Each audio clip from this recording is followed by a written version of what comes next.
So these shots were captured with the Insta360 X5 without having to use any manual exposure settings. This is all automatic. So nighttime video has never been easier to capture with a 360 camera until now. What you see is what you get straight out of the camera. For the tuk-tuk shots, I am using the Insta360 3-meter selfie stick. Here I am using the Best 360 backpack, which has a built-in selfie stick holder, and this allows me to film hands-free. To stop micro jitters or blur, try not to move the camera too fast. Sudden movements or vibrations can ruin the footage. So let me show you how to get these results. To capture the best nighttime 360 video, I set the X5 to 360 pure video mode.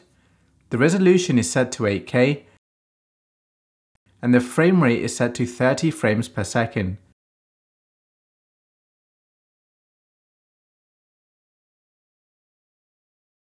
I use the standard color profile.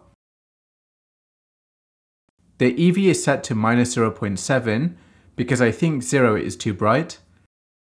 For the white balance, first I set it to auto, let the camera figure out the best setting, and then change it to manual to lock it in.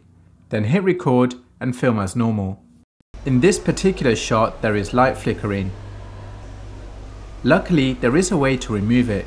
Open the shot in Insta360 Studio, reframe the shot using keyframes,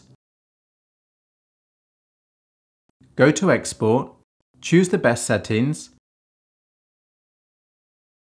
In the media processing section, check anti-flicker, export the video, and when I play back the exported video, it is flicker free. That's it. Hit the like button if you learned something new, subscribe for more useful 360 tutorials just like this one, and I will see you in the next video.